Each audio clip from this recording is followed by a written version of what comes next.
አርሰናል ትልቅ ተስፋ ያለው ጊዜ እንደሚያሳልፍ የጠቆመበት ጨዋታ ነበረ። ትላንትና አርሰናል በኮሚኒቲ ሺልድ እንግዲህ ዋንጫ ጨዋታ በፍጻሜው የኤፍኤ ካፕ አሸናፊና የፕሪሚየር ሊግ አሸናፊውን ባገናኘው እንዲሁም ደግሞ አርሰናሎች ላለፉት ዓመታት ለረጅም ጊዜ ሲቀናቀኗቸው የቆዩትን ማንቸስተር ሲቲዎችን በገጠሙበት ጨዋታ ላይ 3-0 በሆነ ውጤት ያለምንም ርህራሄ አሸንፈው ወጥተዋል። ሰላም የተከበራችሁ የዩቲዩብ ቻናሌ ቤተሰቦች እስከ መጨረሻው ከኔ ጋር አብራችሁ እንድትቆዩ ጋብዛለሁኝ።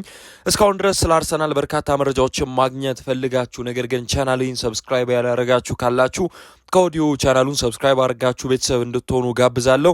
እስከ መጨረሻው ድረስም ከኔ ጋር አብራችሁ ጥሩ ቆይታ አድርጉ። ዛሬም ሰፋ ያለ መረጃ በተለይ ደግሞ ትናንትና ከጨዋታው በኋላ ስለተሰጡ አስተያየቶች እንዲሁም ደግሞ በአርሰናል ላይ ስለታዩ ተስፋዎች እንዲሁም አዳዲስ የጨዋታ እቅዶችን ሊተገብር ይችላል ወይ ሚኬል አርቴታ የሚለውን አብረን እየተመለከትን ጥሩ ቆይታ የምናደርግ ይሆናል። ቪዲዮንም ላይክ በማድረግ ጀምሩ። የትላንትናው ጨዋታ ግን ማን ኦፍ ዘማች ለእናንተ ማን ነበር? እኔ በግሌ ማርቲን ኦዴጋርድ ማን ኦፍ ዘማች ተብሎ ተመርጧል። ከሱ በመቀጠል ግን ክርስቶስ ዞሊስ እጅግ በጣም ድንቅ ፐርፎርማንስ አሳይቷል ብዬ አስባለሁ። ስለሱም የምናነሳ ነው የሚሆነው። ያው ትላንትና መድፈኞቹ እንግዲህ በጣም ጥሩ የሚባል አይነት ፐርፎርማንስ አሳይተው ነው 3-0 በሆነ ውጤት ማሸነፍ የቻሉት። አርሰናል አምና ሲታማበት ከቆየው ጉዳይ የተላቀቀም ይመስል ነበረ። በጥቂቱም ቢሆን የእንቅስቃሴዎቹ ነገሮች ደግሞ በደንብ የበለጠ እሱን የሚያብራሩ ይመስለኛል። መድፈኞቹ ላለፉት ዓመታት በተለይ ደግሞ አምና እንግዲህ ሲታማ የነበረው በጨዋታ ቅርጽ መንገዱ ነበረ። እንዲሁም ደግሞ እጅግ በጣም ዝቅተኛ የሆነ የእድል ፈጠራ ጉዳይ አለ። ቻንስ ክሬት የሚደረገው በዝቅተኛ ሁኔታ ነው ተብሎ ሲታማ እንደነበር የሚኬል አርቴታ ቡድን ግልጽ ነው። ትላንትና ያንን አይተናል። ግን የበለጠ የክለቡ ተጫዋቾች የማጥቃት ነጻነታቸው እጅግ በጣም አስገራሚ እንደነበር ያየንበትም ጨዋታ ነው ብዬ አስባለሁ። በፖዚሽንም ረገድ አርሰናል በጣም ትልቅ ብልጫ አልተወሰደበትም ነበረ። ከፖዚሽን የበለጠ ደግሞ ጎሎችን አስቆጥሮ መውጣት ለአንድ ቡድን ምን ያህል እንደሚረዳው ግልጽ ነው። ይከላከላል ተብሎ የሚጠበቅ ቡድን ብዙ ጊዜ 1-0 የሆነ ውጤትን አስጠብቆ ሲወጣ እንመለከታለን። አርሰናል በአንጻሩ ትላንትና እንደዛ አይነት ሁኔታ ውስጥ አልነበረም። የሚከላከል አይነት ቡድንም እንዳልነበር አይተናል።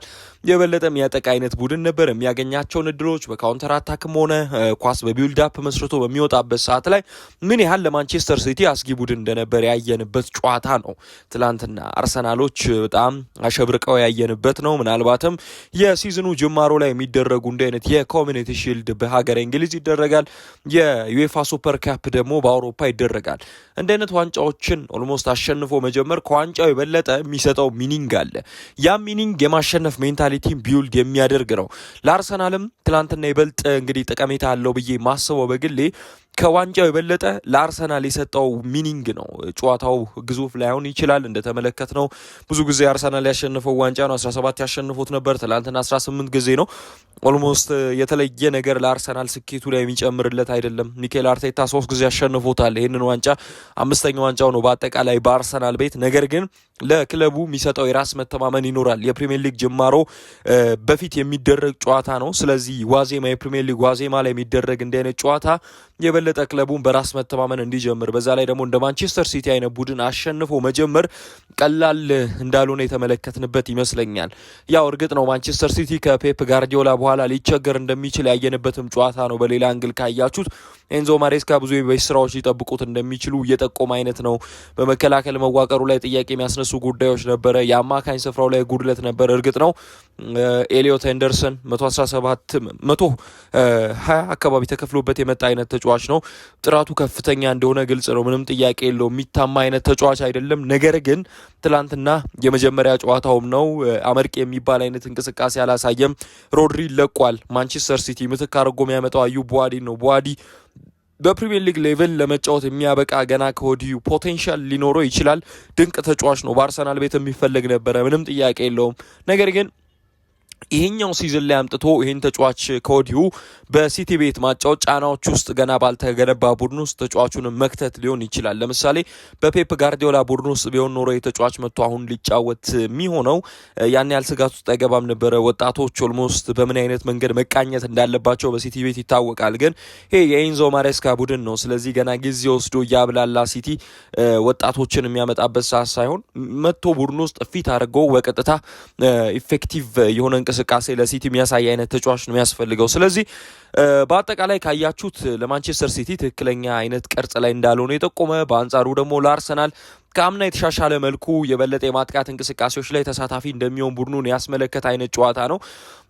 ምናልባት እስኪ ትላንትና ድንቅ ከነበረው ማርቲን ኦዴጋርድ እንጀምር። ማርቲን ኦዴጋርድ በክለቡ ውስጥ ካሉ እጅግ በጣም ድንቅ እንግዲህ ተጫዋቾች መካከል እንደሆነ ይታወቃል። በተለይ ደግሞ እሱ ጥሩ በሚሆንበት ሰዓት ላይ የአርሰናል የማጥቃት ስትራክቸርም ከፍ ብሎ እንመለከተዋለን። ይህም ለክለቡ የበለጠ የሚረዳው ደግሞ የማርቲን ኦዴጋርድ ኮንፊደንስ ቦስት እያደረገ በመጣበት ሰዓት ላይ በአጠቃላይ የአርሰናል የአማካኝ ስፍራ ያሉ ተጫዋቾች እንዲነቃቁ የፊት መስመሩ እንዲነቃቃ ይረዳል ተብሎ ይጠበቃል። በአርሰናል ቤት እንደሚታወቀው የቡካዮ ሳካ አቋም መውረድ አለ። በአጠቃላይ የፊት መስመር ተጫዋቾች ጥሩ አቋም ላይ አይደለም የሚገኙት። በአጠቃላይ አቋም ብቻ ሳይሆን ደግሞ የማጥቃት እንቅስቃሴ ላይ ያላቸው ባህሪ ለክለቡ የሚያመጣው ጠቀሜታም ያን ያህል አይደለም። እንደነ ማዶኪ አይነት ተጫዋቾች ያን ያህል አይደሉም።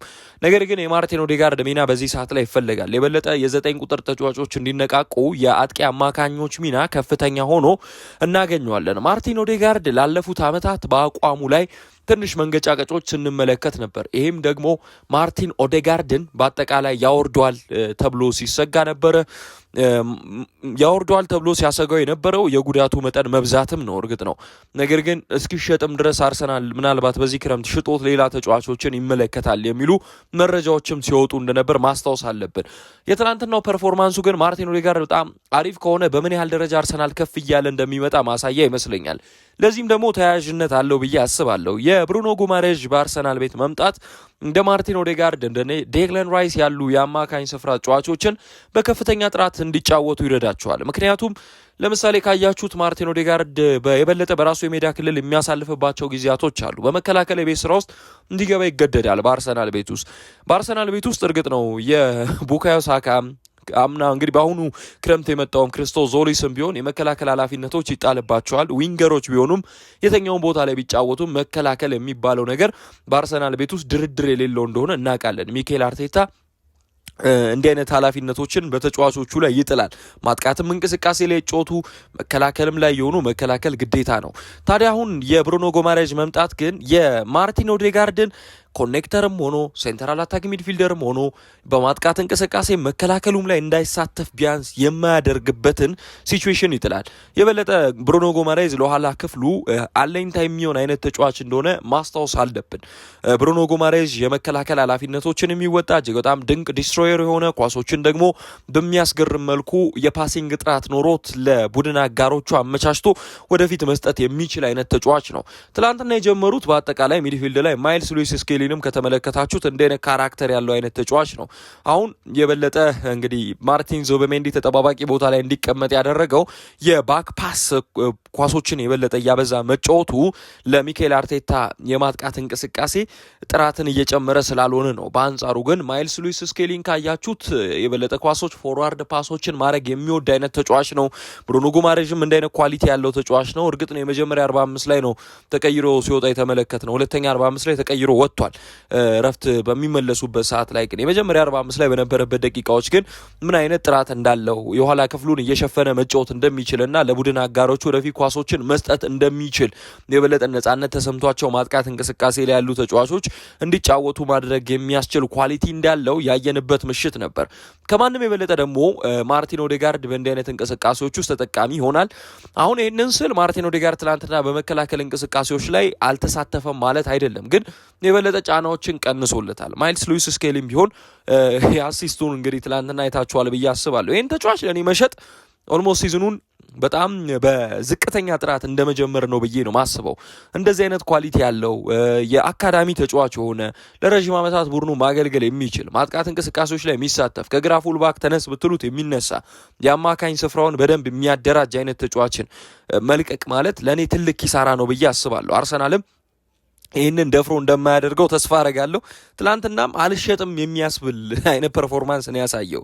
ቶታሊ ተጫዋቹ እንደማይሸጥ ያረጋገጥንበት ምሽት ነው ብዬ አስባለሁ። ሚኬል አርቴታ ይህንን ተጫዋች ማጣት ይፈልጋል ብዬ አላስብም። መከላከልም ማጥቃትም ላይ በጣም ተሰማርቶ ስኬታማ የሆነ አይነት ተጫዋች ነው። አሲስቱ በጣም ግሩም ነበር። ለሪካርዶ ካላፊዮሪ የሰጠበት መንገድ እጅግ በጣም ግሩም ቪዥን እንዳለው፣ ኢንቴሊጀንሱ ላቅ ያለ እንደሆነ፣ ፉትቦል አይኪው ከፍ ያለ እንደሆነ ያሳየበት ሞመንት ነው ብዬ አስባለሁ። ማርቲን ኦዴጋርድ ደግሞ በእንዲህ አይነት አጋጣሚዎች ላይ የበለጠ ከጫናዎች ነፃ ሆኖ መጫወቱ ትላንትና በሚያስገርም መልኩ ያስቆጠረውን ጎል አይታችኋል። ኮንፊደንሱን የመለሰ አይነት ኳስ ይመስለኛል። እንዲህ አይነት ጎሎች ሲቆጠሩ ከማማራቸው የበለጠ ለአንድ ተጫዋች በተለይ አቋሙ ወርዶ ለነበረ ተጫዋች ቦክስ ውስጥ ከገባ በኋላ ምንም አይነት ድንጋጤ ውስጥ ሳይገባ ጎሎችን ማስቆጠር እንደሚችል አሲስት ማድረግ እንደሚችል ያሳየበት ሞመንት ነው። ካያችሁ የመጀመሪያ ኳስ ላይ ዶናሩማ ላይ ሊመታበት አሳየው። ከዛ በኋላ በተቃራኒ አቅጣጫ አስቆጠረ።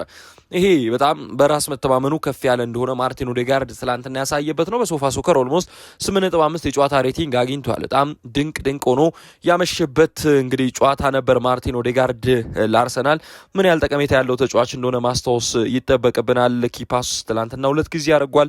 2 ጊዜ ክሮሶች ያደርጉ፣ አንዱ ተሳክቶለታል። አኪሬት ፓስ ከ58-55 ተሳክቶለታል። የመጨረሻ ሳጥን ውስጥ በተለይ ደግሞ በተቃራኒ ቡድን ኦልሞስት የሜዳ ክልል ላይ 22 ጊዜ ኳሶችን ፓስ አድርጎ 19ኙ ስኬታማ ነበሩ። እጅግ በጣም ጥሩ ቁጥሮችን ከማርቲን ኦዴጋርድ ጋር በተያያዘ መመልከት እንችላለን። ያው 84ኛው ደቂቃ ላይ ቤሬቼዜ ተቀይሮ ወጣ ማለት ነው። ሌላ ያስገረመኝ ተጫዋች ቤንጃሚን ዊሊያም ዋይትም ድንቅ ሆኖ ያመሸበት ነው። ምናልባት እኔ በፕሪሚየር ሊጉ ኦቨርላፕ ከሚያደርጉ ድንቅ የቀኝ ፉልባኮች መካከል አንደኛው ለእኔ ቤንጃሚን ዊሊያም ዋይት ነው። በተለይ ከቡካዮ ሳካ ጋር ያላቸው ጥምረት ድንቅ እንደነበር ማስታወስ አለብን።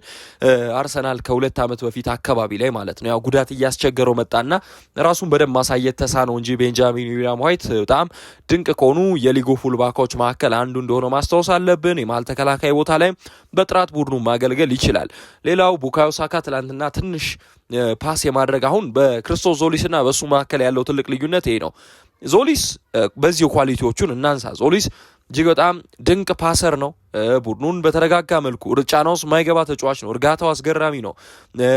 ኳሶችን በችኮላ የሆነ ነገሮችን ፈጽሞ አድርጎ ከራሱ ኃላፊነቶችን ለመወጣት አያደርግም። ተረጋግቶ ከኳስ ጋር የሚጫወት የመከላከል የቤት ስራዎችን የሚወጣ ማጥቃት ላይ በጣም ድንቅ ኢንቴሊጀንስ ያለው ተጫዋች ነው። ትላንትናም ይህንን ያስመለከትን 2 አሲስቶች ነው ያደረገው። በደጋፊዎች ማን ኦፍ ዘ ማች እሱ ነው እየተባለም እንዲሆን አድርጓል። ያው 1-1 ግንኙነቶችን ግን ማሻሻል እንዳለበት ትላንትና ያየን ይመስለኛል። የድሪብሊንግ አቢሊቲው ያን ከፍ ያለ ነው የሚባል አይነት ተጫዋች አይደለም፣ ግን ሌሎች ጥራቶቹ የሚሸፍኑለት አይነት ነው። አሁን ለምሳሌ ፓሲንግ ኳሊቲ በአርሰናል ዊንገሮች ውስጥ የማታገኙት አይነት ነው። ክሮሱ እጅግ በጣም ግሩም የሆነ ተጫዋች ነው ዞሊስ። በአንጻሩ ቡካዮ ሳካ ደግሞ የምትመለከቱበት ችግር ምናልባት አሁን በአርሰናል ቤት ተመልሻለሁ የሚለውን ነገር ፕሩቭ ለማድረግ ትላንትናም እየጣረ ያለ ይመስል ነበር። ይህንን ደግሞ ያየነው ለካይ ሃቨርትዝ ኦልሞስት ቦክስ ውስጥ ማቀበል የሚችለው እንኳስ ራሱ ወስኖ ለማስቆጠር ጥረት በሚያደርግበት ሰዓት ላይ እዚህ ተጫዋች አሁንም ቢሆን አምና የነበረበት ችግር ቪክቶር ዮኬሬሽ ላይ ኳሶችን አይለቅለትም ተብሎ ሲታማ የነበረበት ችግር አገረሸ። በዛው የቀጠለ መሰለ። ልክ አርሰናል የፕሪሚየር ሊጉን ዋንጫ አሸንፎ በኮሚኒቲ ሺልድ ሲዝኑን ደግሞ እንደቀጠለው ሁሉ ቡካዮ ሳካም ከአምና የቀጠለ አይነት ፐርፎርማንስ ተቀይሮ በገባበት ሳለ ያሳየ ይመስል ነበር። የማዱዌኬ ጉዳይ ጭራሽ የሚነሳ አይነት አይደለም። በጣም ከጊዜ ወደ ጊዜ ራሱን ያሻሽላል ተብሎ ሲጠበቅ ውሳኔዎቹ ደካማ እየሆኑ የሚመጣው አይነት ተጫዋች ነው። እኔ በድሪብሊንግ ኳሊቲው የሚታማ አይነት ተጫዋች ነው ብዬ አላስብም። ግን ደግሞ የመጨረሻ የውሳኔ ሰው ነውን ጉዳይ ይቀርባል። ወይ ደግሞ ጥሩ ሹት አድርጎ ጎሎ ማስቆጠር ወይ ደግሞ አሲስት ማድረግ ይጠበቅበታል። አንድ ዊንገር ይህንን እየተወጣ ነው ብዬ አላስብም በግሌ ነው እኔ ማዱዌኬ።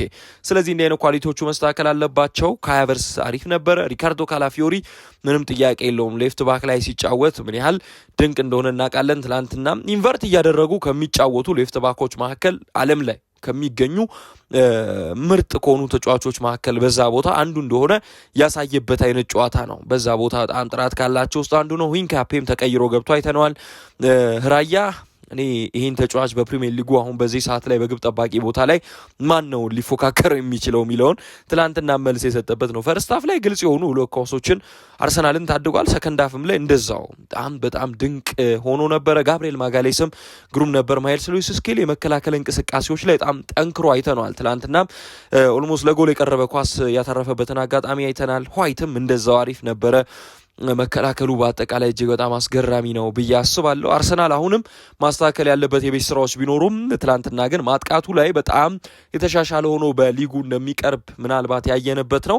እርግጥ ነው የአምናው ሲዝን አርሰናልና ሚካኤል አርቴታ ራሳቸውን ከጫና ወጥተው ፕሪሚየር ሊግ ዋንጫውን ግዴታ ማምጣት የነበረባቸው ጊዜ ነበር። ያ ደግሞ የበለጠ ፍርሃት ውስጥ ይከታል። ስለዚህ በጫናዎች ውስጥ ተጫውታችሁ ፍርሃት ውስጥ የምትገቡ ከሆነ ደግሞ መከላከል ላይ ታዘወትራላችሁ። አሁን ግን ዘንድሮ ለየት ያለ አይነት ቅርጽ ሊኖር ይችላል ተብሎ የሚገመተው በዚህ ነው። የበለጠ ማጥቃቱ ላይ ተሳታፊ እንዲሆን ቡድኑ ከጫና ወጥቶ ፕሪሚየር ሊግ አሸንፏል። አምና የሻምፒየንስ ሊግ ፋይናሊስት ነበር። አሁንም ዘንድሮ የሚጠበቅበት ፋይናሊስት መሆን ብቻ ሳይሆን ዋንጫውንም ማምጣት ስለሆነ የበለጠ እሱ ላይ ትኩረት ያደርጋሉ ተብሎ ይጠበቃል። ፕሪሚየር ሊጉ ግን አርሰናል እንዳጀማመሩ ከሆነ የበለጠ ተፎካካሪዎቹ አሁን ካሉበት ሁኔታ አንጻር ተደጋጋሚ ሁኔታ ሁለተኛ ዓመትም የፕሪሚየር ሊጉን ዋንጫ ሊያሸንፍ እንደሚችል ያየንበት ነው። እስኪ የሚኬል አርቴታን አስተያየቶች እናንብብና እናጠናቅያው። በጣም ጥሩ እንቅስቃሴ ነበረ ሲል አስተያየቱን ሰጥቷል። ሚኬል አርቴታ ትላንትና የነበረውን የአማካኝ ክፍልም እጅግ በጣም ጠንካራ ነው ሲል ገልጾታል። ስለ ዞሊስም አስተያየት ሰጥቷል። እንግዲህ እሱ ሌሎች ሲቸኩሉና ሲሳሳቱ ትክክለኛውን ነገር ሲወሰን የነበረ ተጫዋች ነው ሲል አስተያየቱን ሰጥቷል። ይህንን ቀደም ብዬም ሳነሳላችሁ ነበረ። በጣም ጠንካራ የሆነ የሜዳ ክፍልም እንዳላቸው ተናግሯል። አምበሉ ማርቲን ኦዴጋርድም ብሩኖ ጎማሬጅ ከመጀመሪያው ቀን ጀምሮ ልዩ ነው፣ ዞሊስም ምርጥ ነበረ ሲል አስተያየቱን ሰጥቷል። ይህን ነበር የፈለግነው። የአመቱን ጨዋታ እንግዲህ በድል መጀመር ፈልገን ነበረ። ከድሉም ጎን ዛሬ ምርጥ ጨዋታ አድርገናል። በዚሁ አቋም መቀጠል አለብን ሲል አስተያየቱን ሰጥቷል። አክሎም ያለንበት ደረጃን አሳይተናል፣ ዝግጁ እንደሆነን አሳይተናል፣ በድጋሚ መጀመር እንፈልጋለን፣ ፕሪሚየር ሊጉን በድጋሚ ማሸነፍ እንፈልጋለን ሲል አስተያየቱን ሰጥቷል። ማርቲን ኦዴጋርድ የአምበሎች በአሪፍ እንግዲህ ስነ ልቦና ላይ መሆን ለክለብ ትልቅ ጠቀሜታ አለው። ማርቲን ኦዴጋርድም ይህንን የሚያሳይ ይመስላል። በሚቀጥሉት ጊዜያቶች አርሰናል የበለጠ ተሻሽሎ ይመጣል ተብሎ ይጠበቃል። የፕሪሚየር ሊግ ጅማሮ ከፊት ለፊቱ ይጠብቀዋል። ምን ያሳየናል አርሰናል የሚለውን ከኮቬንትሪ ጋር በሚኖረው የፕሪሚየር ሊግ ጨዋታ ደግሞ እናያለን። በአርሰናል የምትመለከቱ ተስፋ ምንድን ነው? መሻሻል ያለበት ምንድን ነው? የዝውውር መስኮቱ ገና አልተዘጋም። የፊት መስመር ቦታውን ያጠናክራል ተብሎ ይጠበቃል። የሚሸጣቸው ተጫዋቾች አሉ። እነዚህን ደግሞ የሚቀጥሉት ቀናቶች ላይ በስፋት ይዤላችሁ መለሳለሁ። እስከዚህ ደቂቃ ድረስ አብራችሁኝ ስለነበራችሁ ላቅ ያለ ምስጋና ልሰጥ ወዳለሁ። በቀጣይ ጥንክር እስከምንገናኝ ደህና ሁኑልኝ። ባባይ